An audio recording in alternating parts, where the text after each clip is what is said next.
What is Web 3.0? If you're watching this video, you've probably heard of the term Web 3.0 and want to know what exactly it is.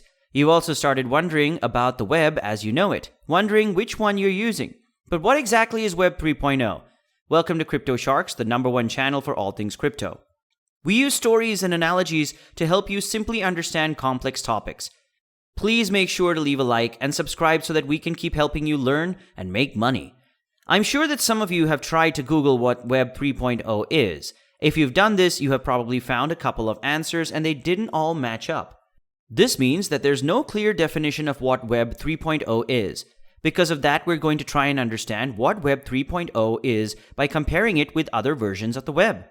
This includes what Web 1.0 is, what Web 2.0 is, and hopefully we'll understand what Web 3.0 is. So first of all, Web 1.0, what is Web 1.0? Between 1991 and 2004, the internet was mostly comprised of static pages. This means that whatever you saw on those pages was exactly the same anytime you loaded them. Some refer to it as read-only. The sites did not require any logins for interactive posts or pages. They also did not have any viewing analytics. But then, it was a terrible idea to try and earn some money through advertising.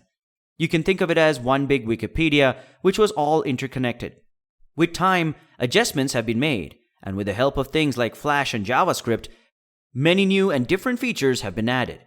However, most of the people who surfed the internet then were just consumers. They mostly went to the internet to gain information, and that was it. In 2004, the web evolved, and Web 2.0 was born. This is the same web that we are using right now.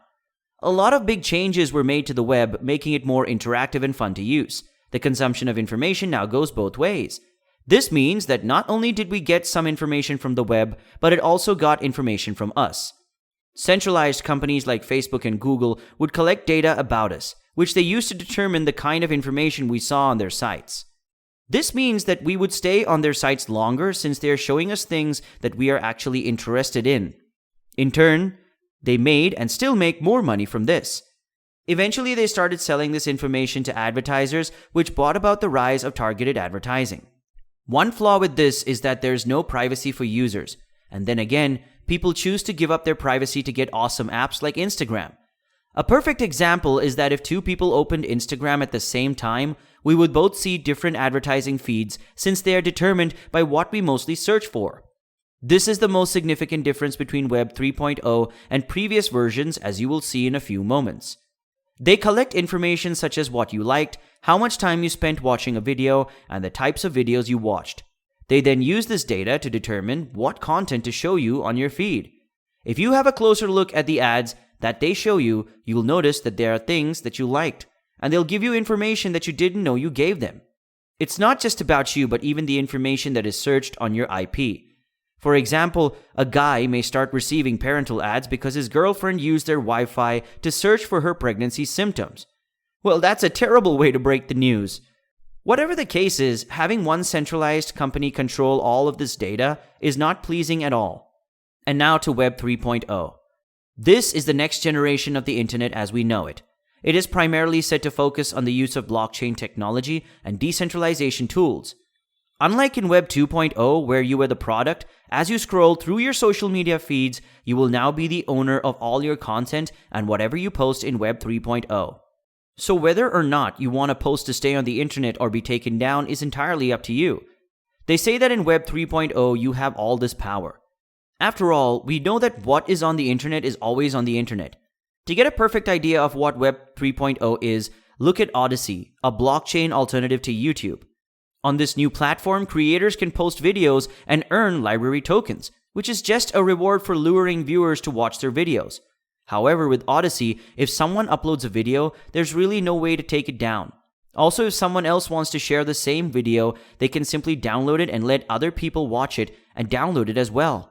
Think of it as a big torrent network. Theoretically speaking, you would not be able to take your post down because it would be on thousands of computers all over the world. This is supposed to make sure that the blockchain social network you are already on does not get attacked or censored. This gives way for many illegal and hateful things to be posted, all in the name of freedom. The users on the network have the ability to decide on a system that would reduce such content. According to experts, we could reach a point in the internet where each company is run by a decentralized group, which is known as a decentralized autonomous organization, or a DAO. DAOs mean that there are no CEOs or presidents to impress. How the company changes is entirely in the hands of those with the most tokens. They are not limited by some government or some rules. Web 3.0 ensures that there's no censorship of social networks such as Twitter or Instagram. No company can shut it down. One of the best things about Web 3.0 is that you are somehow anonymous. Your digital identity is not fully connected to your real-world identity. This means that you can view pages, download things, make purchases like photos, and do any of those online activities without being tracked back to you. Yes, there are many ways to do this nowadays, but this might just eliminate the need for you to go a long way to find these solutions. These are just some of the ideas about what Web 3.0 really is. What it means in the crypto world is that you might just be able to make a purchase on Amazon using MetaMask and pay using Ethereum. You could also leave an anonymous like on your friend's post using one of your hidden wallets. It's probably a series of ideas that will grow together to make sure that some centralized companies like Google and Facebook are no longer there. They will be replaced by decentralized and unregulated DAOs. This is basically some information on what Web 3.0 really is. There's no clear definition of it. But these are just some of the functions and capabilities that it is said to have. What do you think of Web 3.0? Feel free to let us know in the comments section below. Also, before you leave, why don't you give this video a like, subscribe to our channel, and check out some more videos. This is Crypto Sharks, your best crypto channel. Thanks for watching.